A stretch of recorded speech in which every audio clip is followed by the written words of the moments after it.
gente!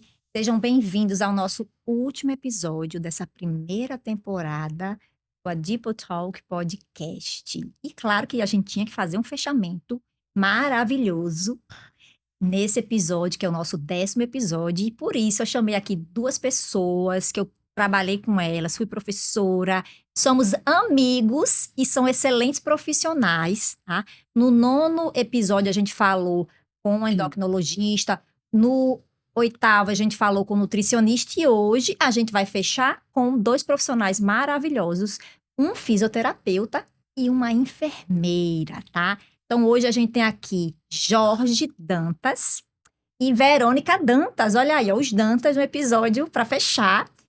Lindos, maravilhosos, que eu amo demais, porque eu sempre digo, a maioria dos meus alunos que trabalham comigo, a gente fica amigos, e eles não são exceção, então muito obrigada, Jorge e Verônica, que eu sempre chamo de Vevé, então se eu falar Vevé no meio do episódio, gente, eu estou falando dela.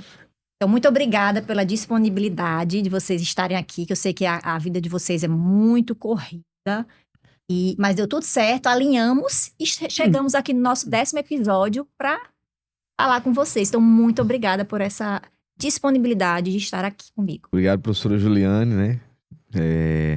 É uma satisfação muito grande poder contribuir aqui com o seu podcast, né? Nós já nos conhecemos há mais de 10 anos, né?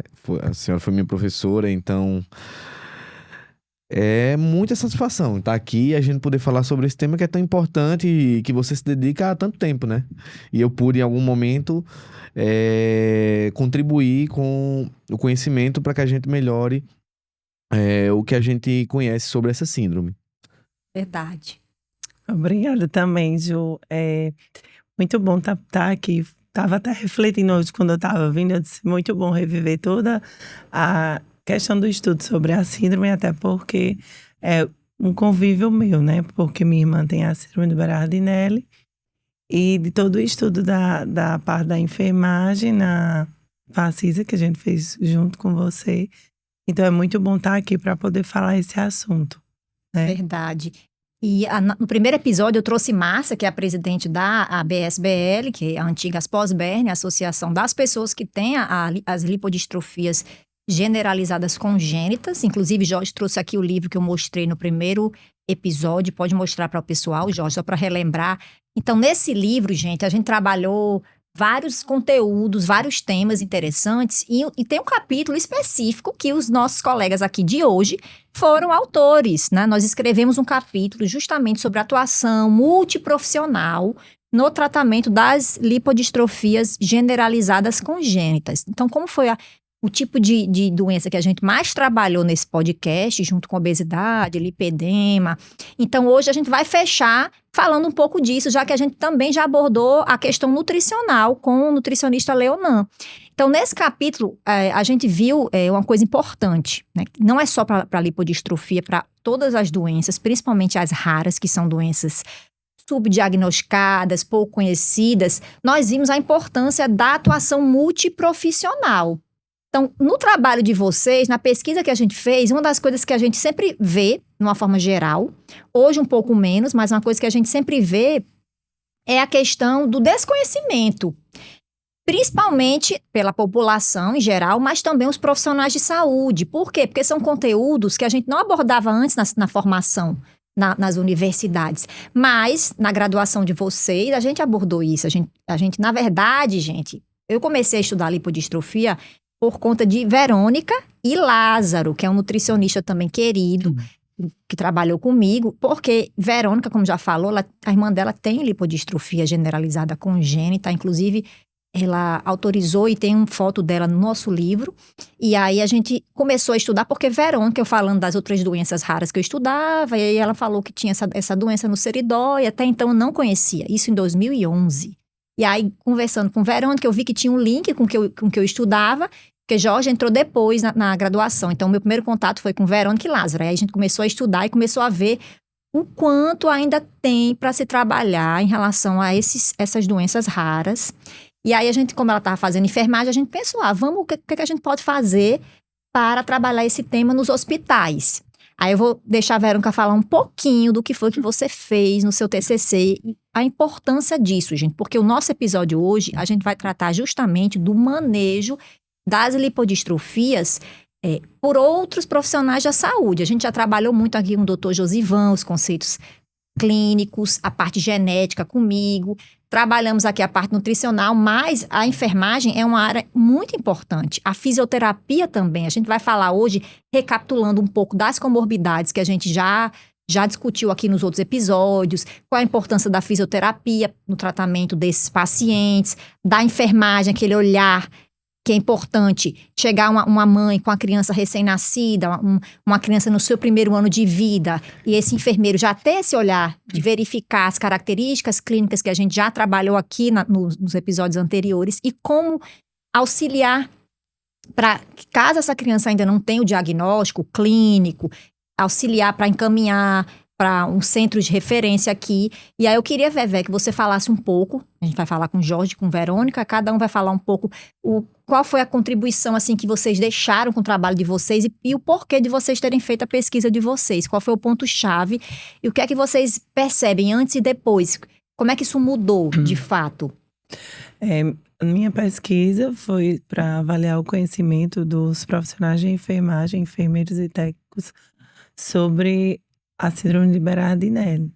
E foi no hospital do Onofre Lopes, em Natal, e Hospital Mariano Coelho, no município de Currais Novos. Que são referências. Que são referências aqui nessa região do estado. Então, por que a gente escolheu esse tema, né? Como nessa região do Seridó o índice é alto da síndrome de Berardinelli, esses pacientes, eles são atendidos nesses hospitais.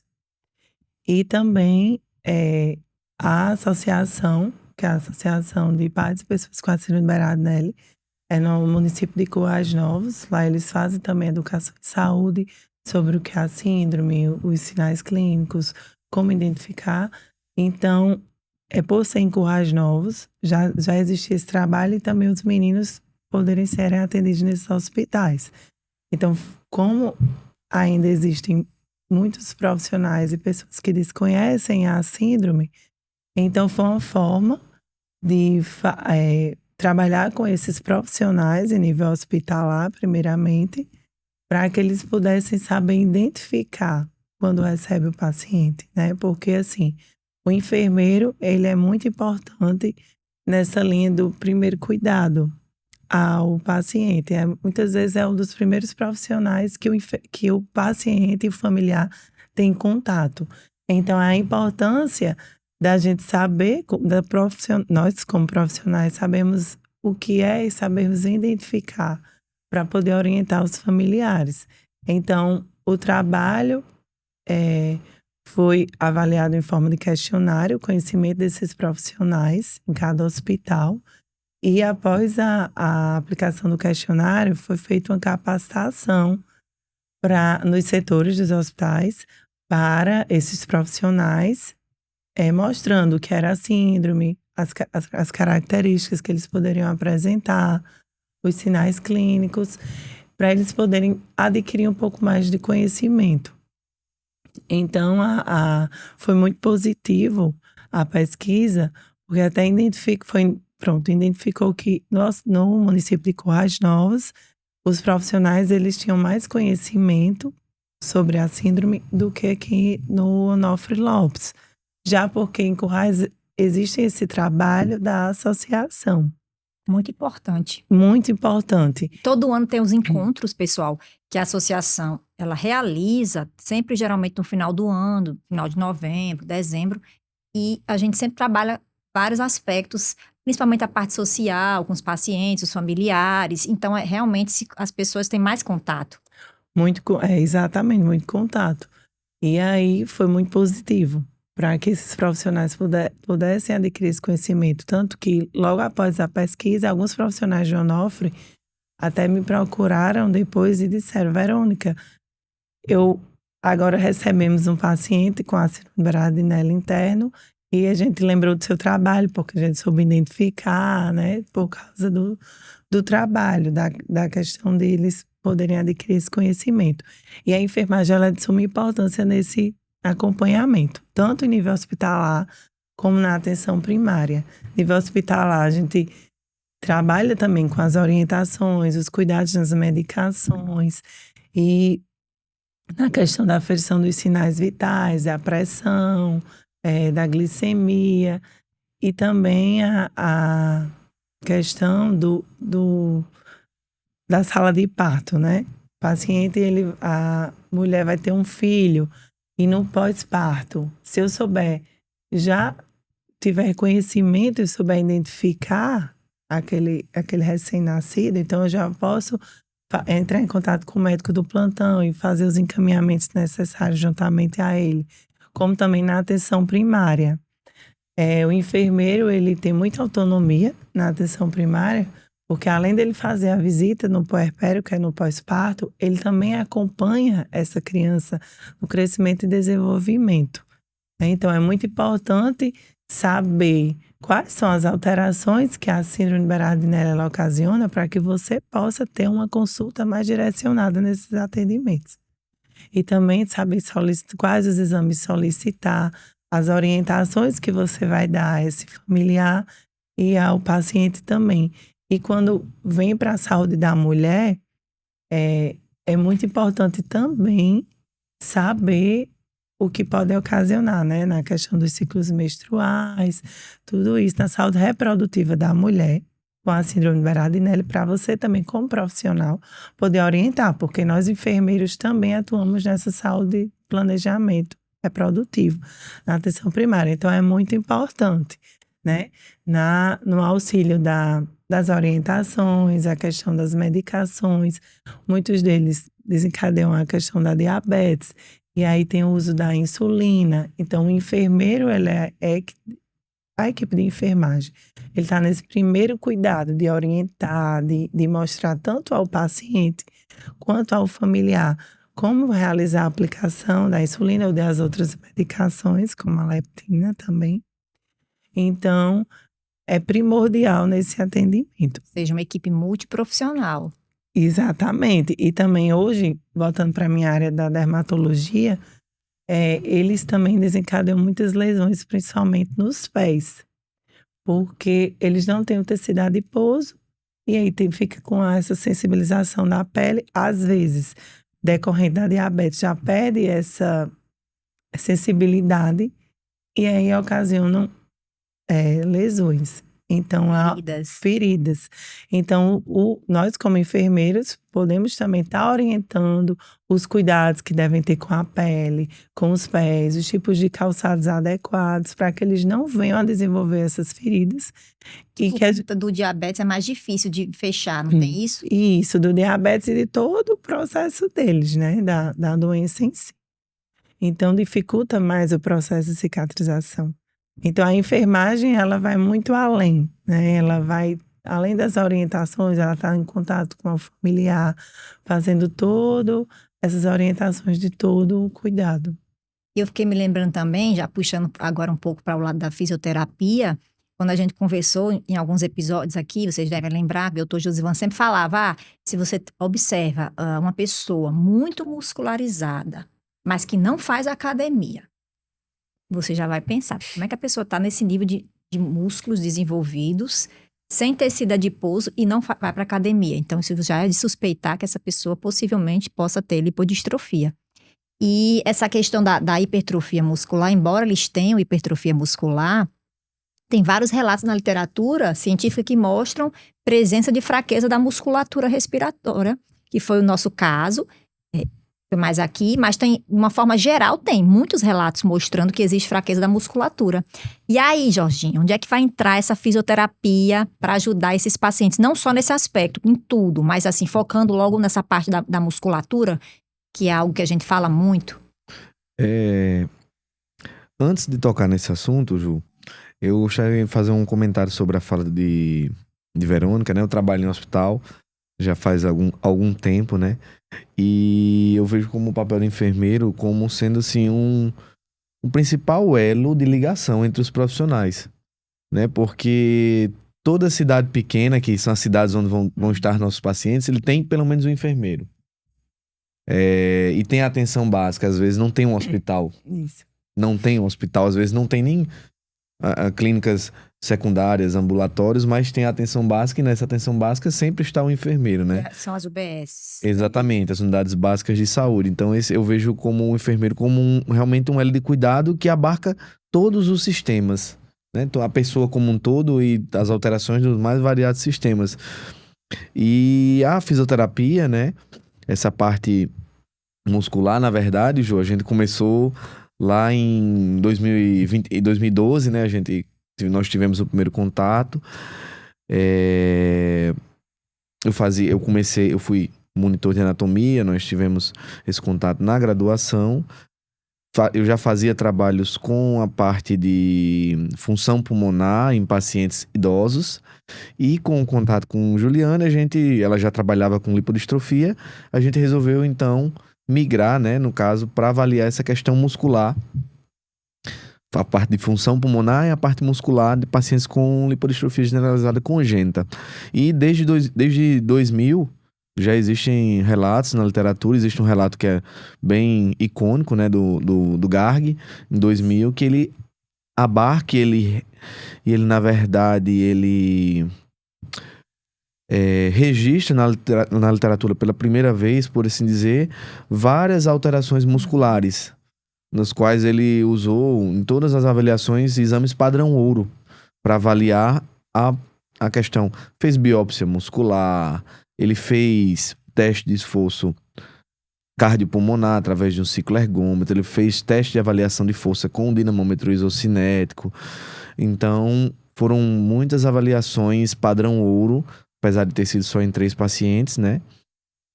É diferente da nossa casuística, que foi melhor, né? Tinha mais pacientes, até pela nossa localização. E aí, desde então, 2000, a gente já pegou esse gancho de saber que eles tinham alterações musculares musculares periféricas, né? No caso, 2000, né? Então, a gente começou a voltar o nosso olhar para isso. Vamos avaliar a função pulmonar, inicialmente era a função pulmonar, e avaliações musculares, tanto periféricas quanto respiratórias. Função pulmonar, porque uma das principais causas de morte dos pacientes, a gente até publicou um artigo sobre isso, uma das principais causas de morte é justamente infecção pulmonar. Então, a gente também quis avaliar um pouco essa parte da musculatura respiratória e tudo, e aí foi o que você desenvolveu no TCC e no mestrado também, teve pouco também. Exatamente. Nós começamos tentando fazer a parte de função pulmonar, então espirometria, né, o exame padrão ouro para avaliar função pulmonar. Acabou por questões logísticas, nós não conseguimos dar continuidade na parte de função pulmonar, né? Lembrando que os pacientes com Berardinelli, como a maioria desenvolve diabetes, né? Hoje a literatura, ela traz que a diabetes, ela tem como um órgão-alvo o pulmão, né? O próprio pulmão. Então, várias alterações que o paciente com lipodistrofia tem acabam por tanto danificar a parte muscular quanto também a própria função pulmonar. Então, tentamos avaliar a função pulmonar, não conseguimos e acabamos nos voltando para realmente a parte muscular. Então, força muscular respiratória, tanto a inspiratória quanto a expiratória, e força muscular periférica, através da dinamometria de pressão palmar, inicialmente, né? Depois a gente foi para a parte mais, digamos assim, funcional, né? O quanto esse paciente consegue, por exemplo, caminhar. E nós tivemos achados interessantes, né? Que corroboravam com o que a gente via, mais ou menos, né? A gente via que esse paciente ele tem alguma alteração muscular. Garg, em 2000, ele já descrevia que o paciente tinha fraqueza de quadríceps. Nós não encontramos a fraqueza de membro superior. Lembrando que a fraqueza de membro superior ela é diferente do membro inferior, né? Então, o paciente que tem distúrbio metabólico, ele tem uma tendência de desenvolver fraqueza de membro inferior. Então, como nós não conseguimos avaliar isso, talvez isso tenha influenciado. E um achado pioneiro, por assim dizer, foi a fraqueza da musculatura inspiratória. E expiratória também nos pacientes com a lipodistrofia. Então, um único relato, na verdade, na literatura sobre esse assunto foi o nosso estudo. Que até hoje se mantém. Que se mantém e foi publicado em 2018, né? Na revista Respiratory Research. Exatamente. Então, já foi uma contribuição que a gente trouxe a mais, corroborando dados que outros pesquisadores pioneiros da área já mostraram, embora com algumas diferenças em relação a metodologias, porque a gente não tem os equipamentos padrão ouro, mas a gente tem uma casuística boa e a gente conseguiu trabalhar. Então, a fisioterapia, ela é extremamente importante para o paciente que tem lipodistrofia. Então, somado ao que Verônica falou da enfermagem, a gente vê que realmente é uma atuação muito profissional. E aí eu queria perguntar para vocês, né? Cada um pode falar um pouquinho sobre como é que vocês. Qual é a mensagem que vocês podem deixar para os colegas profissionais que estão nos assistindo, fisioterapeutas, enfermeiros? Qual é a primeira coisa que vocês iriam sugerir para essas pessoas? Estou no meu centro, pode ser um OBS, pode ser um hospital, pode ser uma clínica. O que é que eu iria primeiro dizer para esse paciente atentar em relação esse paciente não, esse profissional de saúde atentar quando recebe um paciente que tem uma lipodistrofia na área da enfermagem e na área da fisioterapia? Qual é a mensagem-chave assim, que vocês poderiam deixar para essas pessoas? Características chaves que vocês devem atentar quando recebe uma família com a criança ou até mesmo um adulto que tenha lipodistrofia? Na área da enfermagem, a primeira coisa que você vai ver quando receber esse paciente em seu consultório, vamos supor, na questão de saúde no SUS, na atenção primária, PSF, é a questão das características físicas, né? Porque eles têm aquele aspecto mais musculoso, a ausência do tecido. Então, você já vai chamar a sua atenção como profissional. Então, você se atentar a isso. E aí, a gente vai fazer todo esse histórico e anamnese com a família. E aí, vem para a questão dos exames laboratoriais, que é de suma importância também, que o enfermeiro, ele tem autonomia em solicitar, como também avaliar, e pedir também o auxílio da equipe médica, fazer toda essa avaliação dos exames, porque você vai ver alterações, muitas vezes no hemograma já pode ter algumas alterações, na parte de colesterol, triglicéridos, eles geralmente são bem mais aumentados, também na parte do fígado, TGO, TGP, eles também possuem algumas alterações, então assim, já, primeiro, essas características físicas. Vem também a característica dos exames laboratoriais, como também a questão da diabetes, né?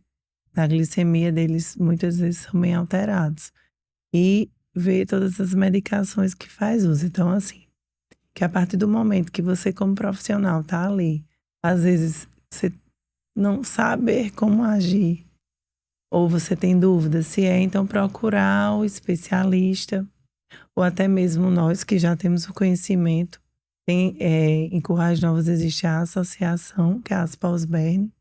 E hoje é a BSBL. A BSBL, isso. Que eles podem estar auxiliando também nessa ajuda, essa identificação do paciente para poder dar esses encaminhamentos necessários e acolher esse paciente, essa família, porque às vezes eles chegam ali sem saber o que fazer. E o mais, assim, primeiro ponto, eu faria isso. Porque, assim, das orientações todas, a gente, como profissional da saúde, vai dar. Mas eu acho que o acolhimento é uma coisa que falta muito. E aí, por isso que muitas vezes a adesão ao tratamento, ela não é boa. Muitas vezes a adesão à dieta não é boa, porque o paciente, ele é uma pessoa com determinada doença. Então, ela, em primeiro lugar, é uma pessoa, então muitas vezes falta esse acolhimento. E faz muito parte da enfermagem de todos os profissionais, né? Porque o acolhimento tem que partir de todos os profissionais. A enfermagem, como tá ali, aquele contato direto, então o acolhimento é primordial. E assim, a outra coisa importante que eu estava me lembrando, tanto desse livro quanto dos episódios passados e também de algumas lives que eu fiz com algumas pessoas que têm lipodistrofia, a questão do preconceito. Que mesmo hoje, a gente está em 2025, a gente já tem muito mais conhecimento do que a gente tinha quando a gente começou as pesquisas da gente, aqui no Brasil e no mundo mesmo, de uma forma geral. E ainda assim você vê muito preconceito. Isso, vê muito. Mas por isso que vem a importância da pesquisa e das capacitações também, da divulgação. Porque hoje existem muitos preconceitos, mas comparado a antes, que ninguém tinha um conhecimento, né? Já diminuiu comparado a antes.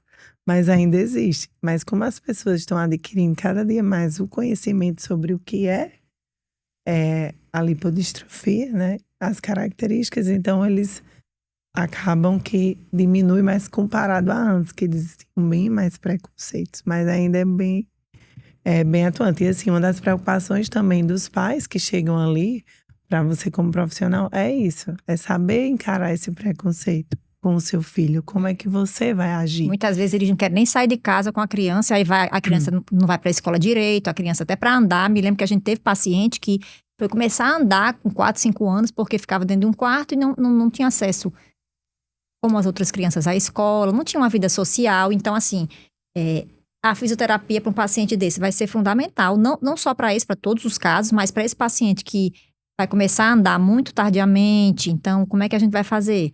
Tem que trabalhar a cabeça dos pais, realmente é complexo. Isso, e esse acolhimento é importantíssimo. Porque, além do mais, encorajar esses pais, né? A cuidar dos seus filhos, a inserir eles no meio social, explicar o que eles têm, que eles vão conviver com outras pessoas e conviver normalmente com as dificuldades, assim, da doença que existe, mas que eles vão estar inseridos no meio social como outra pessoa. Porque eles muitas vezes se bloqueiam por questões do preconceito, ter medo de inserir seu filho ali. Então, por isso a importância do acolhimento. É o acolhimento. Além do acolhimento, a gente vem as outras coisas que a gente já falou. Mas que o profissional ele saiba acolher essa família, saiba acolher o paciente, saiba também explicar de uma forma que eles possam entender e orientar conforme o necessário. E em relação à fisioterapia, Jorge, assim, a gente não está com um profissional de educação física, mas a gente sabe da importância da educação física para também o tratamento de doenças metabólicas, obesidade, diabetes, lipodistrofia. A gente até falou sobre isso em alguns episódios anteriores. Mas, assim, até a prescrição de exercício, até a fisioterapia, ela tem que ser feita de uma forma correta, porque isso pode até piorar a situação desses pacientes. Exato, né? Hoje, tanto o profissional da educação física quanto o fisioterapeuta, nós trabalhamos com a reabilitação cardiovascular e metabólica. Então, além da questão das desordens funcionais, e aí eu falo de desordens funcionais, aquelas desordens, principalmente quando a gente fala a parte de mobilidade, do paciente se movimentar, dele se mexer, não só isso, mas a questão da capacidade funcional, que inclusive nós avaliamos através de um teste de caminhada de 6 minutos, a reabilitação metabólica, ela influencia muito nisso. Então, o profissional fisioterapeuta, ele vai prescrever exercícios, um programa de exercício, um programa de reabilitação, no caso, a reabilitação. Lembrando que a reabilitação, ela envolve todos os profissionais. Então, o enfermeiro, ele participa da reabilitação, o nutricionista, ele participa da reabilitação, o fisioterapeuta, ele participa da reabilitação física. Então, a parte física, nas doenças metabólicas, é importante você ter um programa de exercícios, e esse programa de exercícios, ele vai ser bom para o paciente com a lipodistrofia, porque ele vai abarcar várias das alterações que o paciente tem. Não só a questão da capacidade funcional, mas ele melhora perfil lipídico, ele melhora a função cardíaca, ele melhora a questão muscular especificamente, né? Nós não temos ainda, até o momento, nenhum ensaio, nenhum estudo vendo a questão de uma intervenção, né? Nós fizemos avaliações, nós fizemos algumas correlações, mas nós não tivemos ainda, até o momento, uma intervenção nesses pacientes para avaliar realmente o que é que acontece. Mas, pelo racional, a gente entende que sim, esses pacientes vão ser muito beneficiados. De uma forma geral, pelo aumento do nível de atividade física, né? A gente sabe que qualquer pessoa se beneficia do aumento do nível de atividade física. Existe uma diferença entre atividade física e exercício, né? Exercício a gente está falando de algo sistematizado, algo que tem... exercício é remédio, né? Exercício é remédio. Então, exercício, ele tem dose, ele tem uma dosagem, ele tem uma frequência, ele tem uma intensidade, ele tem uma duração, né? Tem uma forma de administração para cada paciente específico. E a gente tem realmente muito forte de que os pacientes com lipodistrofia e com doenças metabólicas de uma forma geral, eles vão se beneficiar de um programa de exercício prescrito pelo fisioterapeuta, em associação com o profissional de educação física também. Inclusive, as alterações respiratórias, as alterações de força muscular respiratória, elas também respondem, né, a um programa de prescrição de exercícios, tanto da parte periférica, exercícios gerais, né? Quanto também exercícios específicos para a parte de força muscular respiratória. Sim, porque é verdade. E assim, alguns autores já avaliaram tanto o Garg em 2000 quanto outros autores, inclusive brasileiros, avaliaram a questão de aptidão de exercícios, né, a parte cardiovascular nesses pacientes. E a gente acredita que aí, assim, é importante, eu acredito que é muito importante ter uma associação com um profissional médico, porque como são muitas alterações, das quais muitas são alterações graves, né, que esse paciente fosse avaliado de uma forma global e com atenção a essas alterações, né? Acho que a gente não vai pegar um paciente com uma lipodistrofia e vai colocar ele para fazer exercício de qualquer forma. Exatamente. Existe uma questão chamada... Primeiro sempre vai ser a segurança. Todo o programa de exercício, primeiro vem a segurança. Então, avaliar bem esse paciente. O ideal era que a gente pudesse fazer. Verônica falou muito bem da parte do começo, da vida, tudo. Eu acho que existe a importância do profissional fisioterapeuta. Por exemplo, eu trabalho em hospital. Sou da região do Seridó. O primeiro contato que eu tive com uma pessoa com a lipodistrofia foi com a irmã de Verônica, né? Mas eu tenho alguns relatos inclusive uma amiga minha que é de Timbaúba dos Batistas, ela teve irmãs, né, com lipodistrofia. Sim, gente, só fazendo um break, é na região do Seridó do Rio Grande do Norte, que é onde a gente tem o maior número de casos já descritos para lipodistrofia generalizada congênita. Então aqui todo mundo é Dantas, Araújo, né, no caso o Araújo, eles Dantas, tudo ali tem a raiz lá do Seridó, que é onde tem o maior número de casos. Então a gente, de fato, tem contato com muitos pacientes. E eu acho que a vivência que eu tive com Berardinelli, com a síndrome, com a lipodistrofia, me fez ter um olhar um pouco diferenciado também, não só para a síndrome, mas para algumas alterações fenotípicas que são características de várias síndromes raras. Então, quando eu estou no hospital, recentemente eu tive um caso específico de uma paciente que veio da região do Seridó, e quando eu olhei para ela, eu vi algumas alterações fenotípicas diferenciadas, não era lipodistrofia, mas que me chamaram a atenção. E eu tive a satisfação de conversar com a família. A família relatou que essas alterações dela, elas são de nascença? Eles são. Mas vocês já fizeram alguma avaliação acerca disso? Não. Olha aí, ela tem algum familiar? Sim, ela tem um irmão distante que tem essas alterações, mais ou menos alterações de coluna muito graves, que restringem inclusive função pulmonar. E aí vai acendendo uma luz para a gente começar a orientar essas pessoas de que muitas síndromes, muitas doenças são raras, mas que existem profissionais que podem guiar, né? E podem fazer intervenções que vão melhorar a sobrevida desses pacientes. Isso é chave. Tanto o diagnóstico precoce quanto um tratamento bem feito, adequado para aquele tipo de doença. Exato. E não é um tratamento só farmacológico, é um tratamento não farmacológico, que é muito importante. É fisioterapia, a própria enfermagem, tudo que a Verônica já falou aqui, isso é chave, já. A escuta da família, como o Jorge falou, né? Foi escutar eles. Eles foram conseguir contar o que aconteceu, como é o histórico. É muito importante. O rastreio familiar também, porque muitas vezes outras pessoas da família podem ter, e tem alguns tipos de lipodistrofias que a gente já falou, que não é o caso da generalizada, congênita, que as parciais, elas podem começar na primeira infância, na adolescência, na vida adulta.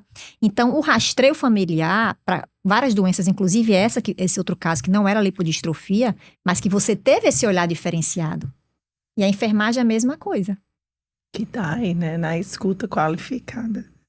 Porque às vezes a gente só se detém ali o que o paciente apresenta e não escuta. Então a escuta, às vezes, a escuta é mais importante para você poder dar todo o direcionamento na consulta, né? Do que você já ir para exames, para medicação. Então é importante essa escuta. A família e ao paciente.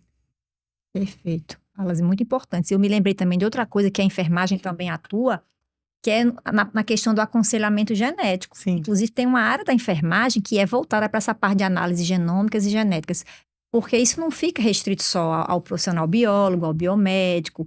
Então, o enfermeiro, quando você chega, tem uma criança recém-nascida, que tem ali as características da lipodistrofia, generalizada congênita ou síndrome de Berardinelli, aí você já vai fazendo esses questionamentos. Na família, alguém já tem, não tem? Até para orientar esses casal, por quê? Porque a gente sabe que a chance da criança nascer com lipodistrofia generalizada congênita é de 25% em cada gravidez, cada gestação. Então, é importante você ter esse cenário, conversar com os pais, porque pode ser que eles tenham ainda desejo de ter outros filhos, e aí você vai fazendo esse acompanhamento de tempos em tempos. Não é simplesmente a criança chegou, o adulto que tem a doença, e aí naquele momento tá aqui, toma isso aqui, passou a febre, passou a dor, mas e o tratamento contínuo? Que eu acho que essa questão que você diferenciou de exercício para um planejamento específico, tudo isso tem que ser bem feito. Perfeito. E aí, acho que a atuação multiprofissional ela é fundamental. Fundamental. E esse acompanhamento contínuo a gente consegue fazer no SUS, através da atenção primária, na Unidade Básica de Saúde. Que era outra coisa que eu ia te perguntar. As consultas, vamos supor, a criança, a gente já faz uma consulta mensal, crescimento e desenvolvimento, tanto tempo faz o acompanhamento, entendeu? A gente conseguindo identificar desde a infância, a gente já consegue fazer esse acompanhamento da criança durante todo o processo, né? Então, se você entende, você saber acompanhar, fazer toda essa escuta qualificada, o paciente vai ter um tratamento melhor, vai ter direcionamentos melhor, né? Exato, eu estava até lendo esses dias, porque a gente tem, Jorge, até falar para você desse caso, que eu acho que eu não conversei com você sobre isso. A gente recentemente teve um paciente que veio de outro estado aqui, para o Rio Grande do Norte. É um paciente que ele apresentava casos de lipodistrofia, assim, uma perda de tecido adiposo mais no início da vida, depois ficou uma coisa mais branda, e mais ou menos com uns 19, 20 anos começou a ter uma neuropatia. Então, é uma paciente que, infelizmente, veio a óbito, mas essa neuropatia está associada a uma alteração genética em um dos genes de lipodistrofia. Por isso que no início da vida, ela apresentava, pelas fotos, a gente dava para perceber uma aparência lipodistrófica, não igual à síndrome de Berardinelli. E depois isso foi ficando mais ameno, e depois ela apresentou neuropatia. E aí, eu me lembrando aqui da importância que tem de você fazer o manejo adequado dos níveis de triglicerídeos nos primeiros anos de vida, principalmente nos 3 primeiros anos de vida. Por quê? Porque isso pode afetar o desenvolvimento do cérebro. Então, pacientes que têm Berardinelli, normalmente têm triglicerídeos muito altos, 700, 1000. Então, esse paciente só vai ter acesso ao único medicamento que tem assim que for feito o diagnóstico clínico. A gente sabe que não é assim. A metraleptina, que é o único medicamento aprovado, inclusive pela Anvisa em 2023, ele é um medicamento órfão, ele é bem caro, e muitas vezes tem que judicializar, a gente falou isso no episódio 1, muito com Márcia. Então, você não vai esperar o paciente ter acesso ao medicamento, tem que fazer o manejo dessa gordura, desse triglicerídeo que está aumentado no sangue. Por quê? Porque nos primeiros anos de vida, isso vai ser crucial para o desenvolvimento cerebral, mesmo o desenvolvimento da criança. Então, às vezes, você vê crianças que têm mais problemas cognitivos do que outras. Então, muitas vezes pode ser isso, um diagnóstico tardio, um manejo tardio das complicações metabólicas, porque normalmente você não vai dosar triglicerídeo, colesterol, essas coisas em crianças novinhas. Geralmente a pessoa deixa para ir dosando isso depois. Ninguém imagina que a criança vai ter um triglicerídeo de 1000 miligramas por decilitro. Então, aí entra o papel da enfermagem de ter esse olhar, a fisioterapia de saber, essa criança, como é que ela vai andar? Como é que vai ser o desenvolvimento da marcha? Tudo isso, a própria fala. Então, eu acho que realmente é uma área muito importante. Ainda bem que hoje, essa parte de doenças raras, cada vez mais tem ganhado voz, embora a gente caminhe a passos curtos, mas é melhor caminhar a passos curtos do que não caminhar. Verdade. Perfeito. E aí eu fiquei pensando justamente nisso. O que é que a gente pode deixar de mais mensagens importantes para os nossos colegas, alunos que estão se formando? Por exemplo, esse semestre passado na UFRN, eu sempre ministro aquela disciplina que vocês não pagaram ela porque não tinha. Mas eu criei uma disciplina de morfofisiologia do tecido adiposo na graduação, já tinha na pós. Eu criei na graduação, por quê? Para que os alunos, nutricionistas que vão se formar, enfermeiros, inclusive teve uma menina da enfermagem semestre passado, gente boa, fisioterapia, vários cursos, biomedicina, biologia, cursam essa disciplina. Todo semestre eu tenho que aumentar a vaga, porque sempre mais pessoas vão sabendo, vão querendo. E teve 3 meninos da fisioterapia, não, da educação física, que descobriram lá no sistema, viram a ementa da disciplina, que ia ter, gostaram. E eu achei legal, porque normalmente nunca tinha tido aluno da educação física. E para ter esse olhar, a gente falou muito, não só de lipodistrofia na disciplina, mas a gente falou de obesidade, lipedema, outras doenças relacionadas a alterações na quantidade de gordura no corpo. E eles viram isso, acho que eles devem ter visto muita doença numa disciplina só. Mas, assim, foi importante para eles terem esse olhar de como é que eles vão agir com a paciente que tem lipodistrofia. Qualquer exercício que você vai prescrever, como é que vai ser isso? E o paciente que tem lipedema, como é que vai ser? Então, cada caso é um caso. A gente não pode generalizar nem na prescrição de exercício, nem no tratamento e nem na dieta. E nem na indicação de suplementos, que a gente falou muito isso no episódio com o nutricionista. Então, acho que isso é importante. Deixar claro, realmente encaminhar o paciente. Então, o enfermeiro que vai estar ali na linha de frente, na primeira linha ali. O fisioterapeuta que trabalha direto com esse enfermeiro, com outros profissionais. Aí já imaginou, chega um paciente desse que vai precisar ficar internado, um paciente desse que tem uma glicose alta, um triglicerídeo alto. Então, você já sabe que isso vai poder afetar a função pulmonar e outras coisas nesse paciente. Então, como é que vocês vão agir? Então, eu fico pensando assim, a gente ainda não tem uma linha de cuidado feita, pronta para a lipodistrofia, porque normalmente para várias doenças se tem uma linha de cuidado. Onde começar, onde encaminhar. Para a lipodistrofia, a gente não tem isso. Aí na enfermagem, não tem. Mas você, Verônica, já tem esse conhecimento. Então, para você é mais fácil. Mas para os outros profissionais, que como não tem essa linha de cuidado feita, que é outra coisa que a gente precisa pensar, cada doença, a gente precisa ter uma linha de cuidado. Então, o que é que você pode falar sobre isso? Essa questão da linha de cuidado que ainda não tem, como é que poderia ser elaborado, com base no que você já sabe, dos seus conhecimentos? Acho que essa linha de cuidado é importante que seja realizada com a equipe multiprofissional, que vai estar atuando aí diretamente no cuidado com esses pacientes. Que ela seja muito importante, né? Para que tenha efetividade nesses direcionamentos. Porque, assim, a gente vai estar, o profissional vai estar ali, como você falou, ele não vai saber, muitas vezes, por não ter o conhecimento, direcionar. E, às vezes, é um simples, vamos supor, uma simples diarreia que um paciente com a lipodistrofia, que já tem muitas alterações metabólicas, ele vem a ter e pode vir a agravar. Uhum. Se você não souber até atentar ao que a síndrome, a lipodistrofia, ela vem apresentar. Então, assim, que a gente possa se unir mais para realizar conseguir construir essa linha de cuidado com a equipe profissional. Pode começar com nós profissionais que já temos essa experiência, para que a gente consiga montar algum projeto,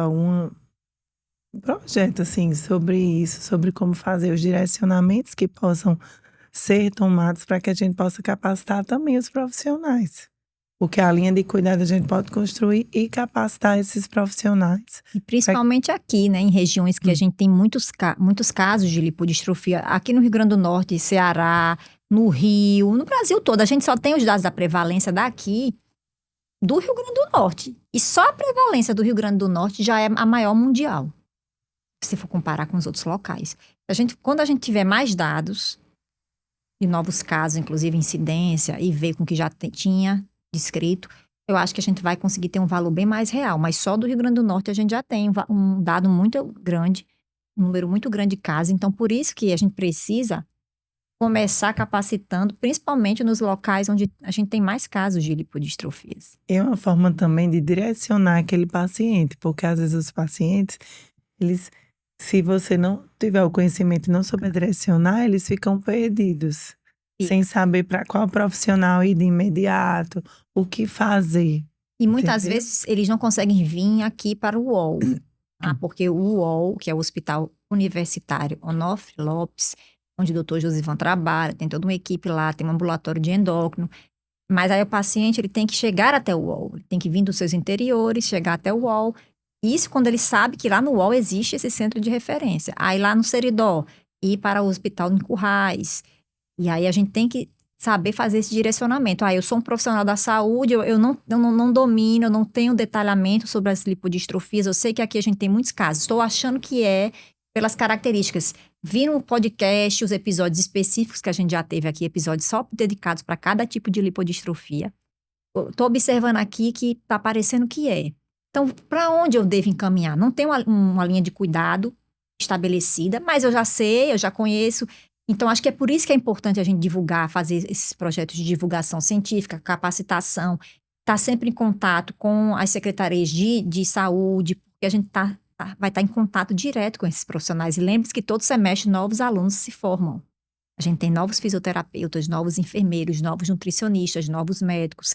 Então, eu sempre trabalho isso em todos os cursos que eu dou aula. Eu dou aula para nutrição, farmácia, enfermagem, fisioterapia, medicina, biomedicina, biologia. Os cursos que eu sempre vou dando aula, a gente vai trabalhando isso.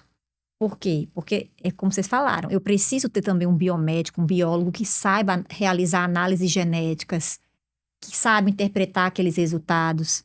E isso é importante. Não adianta você fazer também uma análise genética. Tem alteração genética. Pronto. Não, mas se eu já sei que aquela alteração, as comorbidades que o paciente vai ter, elas podem ser mais acentuadas do que com outro tipo de alteração genética, então o profissional da saúde já vai saber. Por exemplo, aqui no Rio Grande do Norte, a gente tem mutações específicas que são muito frequentes. Então, a gente já sabe, pacientes que têm esse tipo de alteração genética, a gente espera que vai ter tais e tais e tais comorbidades. Glicose alterada, triglicerídeo, diabetes mais acentuada. E aí, já com outras alterações, a gente vê é grave, mas vê um pouco diferente. Então, assim, como é que a gente correlaciona esse dado molecular com esse dado clínico? Isso é outra coisa que a gente trabalha, que é muito importante, inclusive, para a gente esperar, porque tem aqueles tipos que a gente espera mais comprometimento neurológico. E aí eu já sei, aí já entra a fisioterapia. Esse paciente aqui já tem essa alteração genética, então eu já espero que vai ter mais comprometimento neurológico. Portanto, quais medidas eu posso fazer nesse paciente? O que é que eu posso trabalhar nesse paciente para melhorar capacidade funcional, para melhorar outros aspectos relacionados ao diabetes? Como é que eu posso orientar essa família que chega lá na UBS precisando de apoio, não sabe como lidar com essa criança? Aí já vai fazer contato com o nutricionista da UBS. Como é que eu vou fazer a dieta desse paciente? Nunca fiz dieta para paciente com lipodistrofia. Aí entrar em contato com a equipe do nosso projeto, porque lá no UOL a gente também tem um ambulatório de nutrição com o Leonan, que participa, a professora Bruna Zavarizi, que é a coordenadora. Então, assim, a gente vai se comunicando. Por isso que o trabalho de vocês foi muito importante. Por quê? Porque vocês deixaram um legado que continuou sendo usado por outros profissionais. De vez em quando eu conheço alguém, eu trabalho no UOL, eu li sobre o livro de vocês, eu baixei os artigos, porque eles publicaram. Na ciência, a gente sempre publica os dados. Então, os dados dos TCCs deles foram publicados em revistas científicas internacionais. Então, outras pessoas em outros locais do mundo viram. Então, isso é outra contribuição importante que a gente deixou e continua trabalhando aqui, que é esse olhar, que a gente precisa trabalhar juntos. Não existe um cuidado que seja com um único profissional. Então, todos juntos em prol do tratamento desses pacientes. Isso a gente sempre fala muito na lipodistrofia, porque a gente tem uma prevalência muito grande aqui, mas isso é para qualquer outra síndrome. Verdade. Precisa ter esse olhar. E principalmente nesses casos mais complicados, que foi esse que eu estava falando, da paciente que começou com um fenótipo de lipodistrofia, depois ela começou a ter neuropatia, e esses casos são raríssimos. Não tem nem 10 no mundo desses casos. E ainda mais é um caso atípico, significa que ele é diferente do que a gente espera para aquele tipo de doença. Então, a paciente ficou, Jorge, sem deglutir, sem fechar os olhos. A paciente não fechava a boca. Então, não poderia se alimentar normalmente porque não deglutia. Como é que ela ia engolir? Não conseguia engolir. Então, aí a fisioterapia ia ser muito importante. Só que essa paciente, infelizmente, ela veio a óbito, não deu tempo nem de entender direito o que estava acontecendo, de tão grave que era. Então, nós, profissionais da saúde, a gente lida o tempo todo com casos atípicos. Ou até mesmo dentro dos casos típicos, que é o que a gente espera observar, encontrar num determinado paciente com uma determinada doença. Então é muito difícil, até para o profissional da saúde. Por isso que é importante a gente estar se atualizando e tudo. E aí eu queria, para a gente fechar o episódio, que vocês falassem um pouco sobre a importância que foi participar desse capítulo do livro. Se até hoje vocês usam esse conhecimento. Por exemplo, no hospital que você trabalha, você está no Seridó, é mais fácil de encontrar.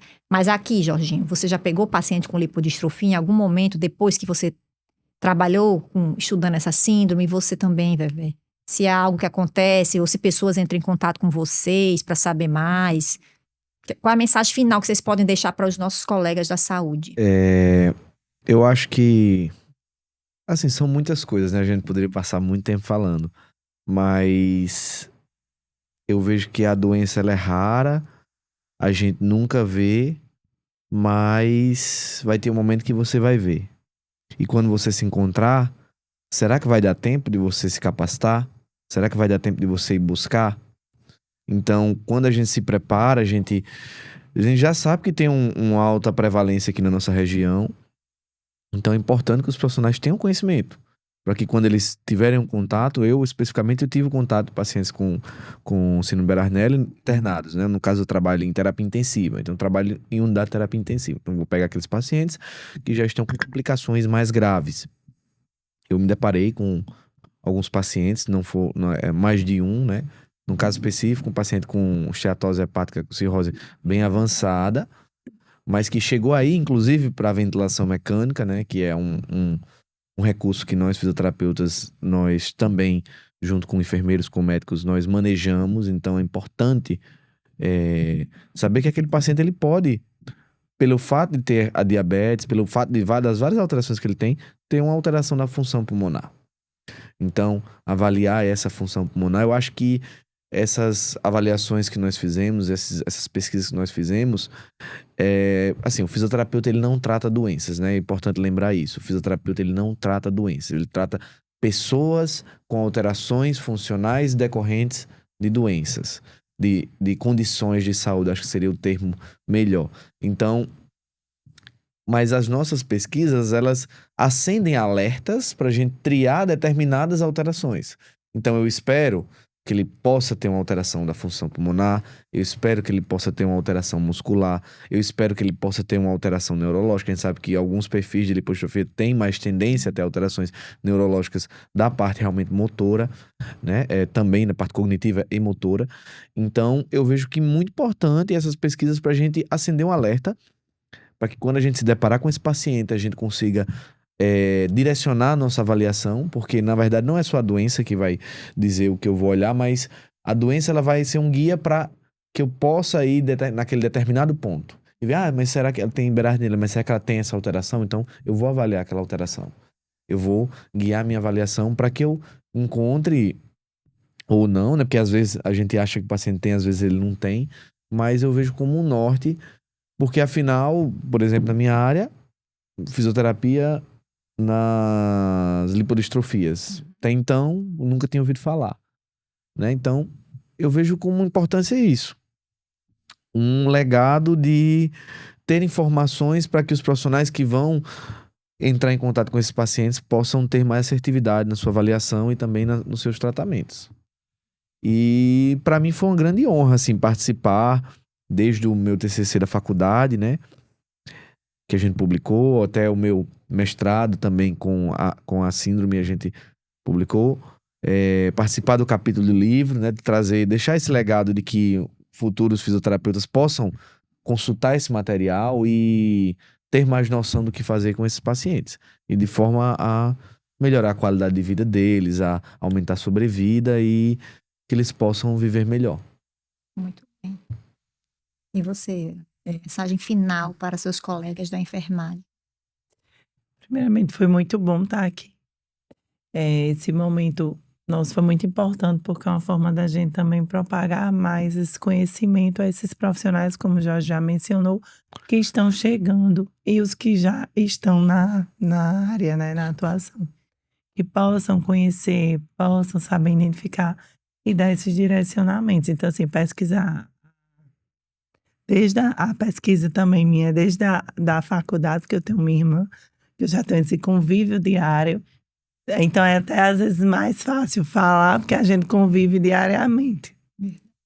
Então, é muito importante, eu como profissional, que eu tenho uma pessoa com lipodistrofia em casa, então é muito importante a gente ter esse conhecimento e saber fazer esses direcionamentos. Então, que vocês possam buscar, estudar e conhecer mais, para vocês saberem dar esses direcionamentos mais qualificados, ter essa assistência a esses pacientes e familiares também, que é muito importante. E saber explicar o que é e os riscos também que podem vir a ocasionar. Porque às vezes, como você já mencionou, chegar a esse nível da esteatose, já tem que ter essas orientações desses riscos que podem ocorrer já lá desde o início, desde o primeiro atendimento. Não precisa o paciente apresentar para você falar o que pode acontecer, e sim atuar ali na prevenção. Então é muito importante. Verdade, gente. Amei vocês. Quando você sabe que ele pode ter uma alteração, você vai fazer você tem uma previsibilidade e você vai trabalhar em cima daquilo, desde a promoção, digamos assim, da saúde de uma forma geral, mas principalmente a prevenção daquele agravo, né? Eu vejo esperar acontecer, exato. Mas para poder isso não acontecer, você tem que trabalhar desde o início, aí tem que saber o que é, porque lá quando a mãe chegou com a criança, nada foi feito, nada foi observado, por falta de conhecimento do profissional de saúde. Não é culpa dele, apenas ele não viu aquilo na graduação, não conseguiu estudar. Aí se ele tiver o conhecimento, ele já vai ter um olhar diferenciado ali. E esse olhar diferenciado pode mudar a vida desse paciente. Olha, Ju, eu acho que se a gente tiver tempo, uma coisa rápida. Muitas doenças, não só a lipodistrofia, elas não têm tratamento medicamentoso, tratamentos que vão mudar o curso da doença. Mas que a sobrevida desses pacientes, ela aumentou pelas terapias, pelas intervenções, pelos cuidados que foram tendo com esses pacientes, de acordo com as informações, as novas informações que a gente foi tendo. Então, por exemplo, um paciente com esclerose lateral amiotrófica, a gente vê que o paciente ele vai declinando funcionalmente, dependendo principalmente do tipo de ela, mas é importante fazer exercícios. É importante, sendo que exercício demais nesse paciente piora. Então, eu sei que ele tem aquela alteração, eu já sei que o exercício pode aumentar o nível de fadiga e acelerar em certo grau, né, o declínio desse paciente. Então, eu tenho uma previsibilidade e eu consigo trabalhar de forma a fazer o que é certo. Nem de mais, nem de menos, mas o que é correto para que esse paciente possa ter mais qualidade de vida. Verdade. E funcionalidade. E para lipodistrofia, funcionalidade, né? é a mesma coisa. Quantos pacientes talvez não tivessem perdido a funcionalidade se tivesse sido feito o que era necessário? No momento certo. No momento certo. Verdade. Então, gente, vocês que estão nos assistindo no nosso último episódio dessa temporada 1, que é a mensagem final de estar atentos, olhar para esse paciente, acolher essa família, como já foi falado, observar os sinais, os sintomas que esse paciente vai te dizer e tentar, junto com a equipe, ninguém aqui é obrigado a saber tudo, a gente não sabe. Eu sempre digo que a gente só sabe 10% do que... Eu só sei 10% do que eu queria. Quando eu chegar em 20%, vai tá bom. Por enquanto, tô ralando aqui, tô estudando. Mas assim, sempre chegou um caso novo, vamos conversar aqui, vamos interagir com os outros profissionais. Eu tô no hospital em São Paulo, mas eu já sei que aqui no Rio Grande do Norte tem casos. Aí eu entro em contato com... E assim a gente vai, a gente sempre recebe e-mail, eu sempre recebo e-mail, a nossa equipe recebe e-mails direto de pacientes de outros estados. E existe também troca entre profissionais de saúde de outros países, a gente está sempre em contato com o pessoal da Europa, o pessoal dos Estados Unidos.